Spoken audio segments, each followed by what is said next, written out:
won. All right, Julia Child, a trailblazing American icon, shaped the way people cooked and viewed food.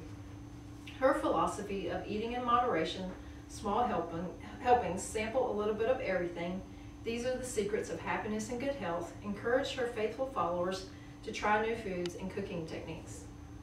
Born August 15, 1912 in Pasadena, California, Julia McWilliams Child grew up with the luxury of maids and cooks, therefore she had no interest in cooking. She succumbed to her social role, attending Smith College and graduating in 1934 with a Bachelor of Arts degree in history. She soon landed a public relations job at an upscale home furnishing firm, W&J Sloan, in New York. During World War II in 1943, she became part of the OSS, which is the Office of Strategic Services in Sri Lanka, in order to do national service and travel abroad. She then became enamored with Paul Child, who lived in France and was an expert in food and wine. Upon their return to the United States in 1946, Paul married me in spite of my cooking, she told interviewers. She learned to cook using the joy of cooking as a guide. Her husband was transferred to a foreign service position in France, which aroused Julia's interest in French cooking.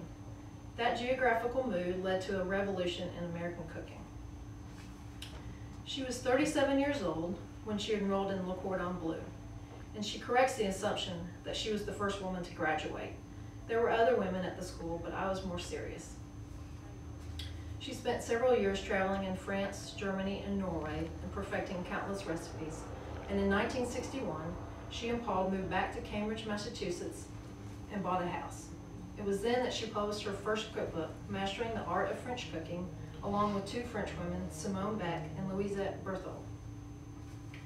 In 1963, she became the first woman to appear on public TV, captivating 50 million viewers.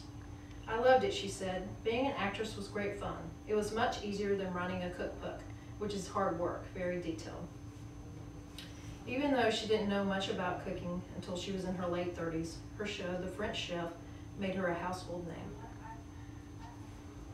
She had a sense of humor that encouraged viewers to just relax while cooking. She made cooking fun. She got food off the altar, said Linda Carici, Julia Child curator of food arts at Copia in Napa. She could be awkward too. While on live TV, she once dropped a chicken on the floor, promptly picked it up, threw it in the pan, and said, "Just remember, you're alone in the kitchen." That's good. She wrote 18 books, including The French Chef Cookbook, Mastering the Art of French Cooking, Volume 1 and 2, From Julia Child's Kitchen, and The Way to Cook.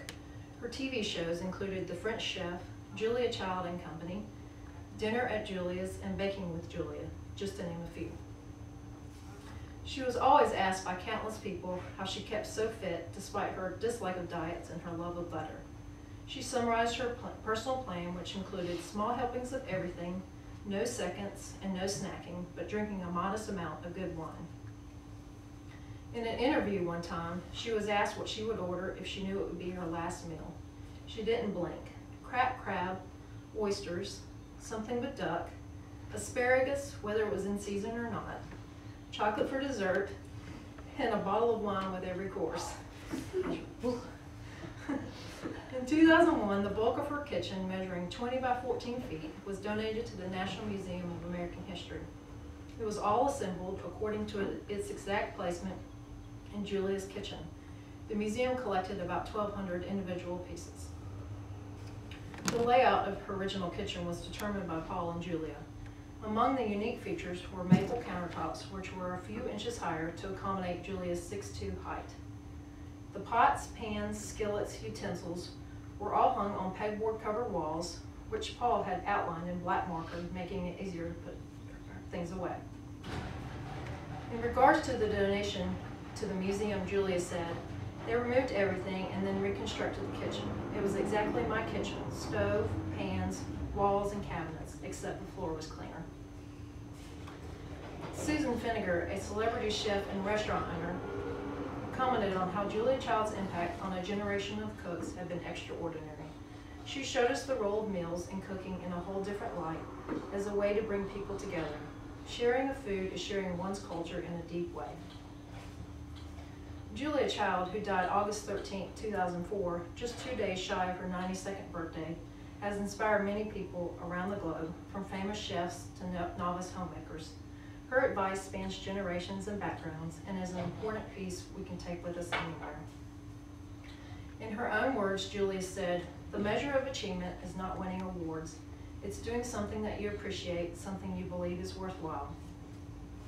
And just like becoming an expert in wine, you learn by drinking it, the best you can afford. You learn about great food by finding the best there is, whether simple or luxurious.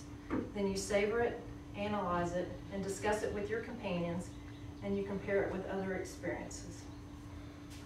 And as a tribute to Julia Child, I present this chocolate and almond cake. A Julia Child original. It's called Rien de Saba. Bon appetit.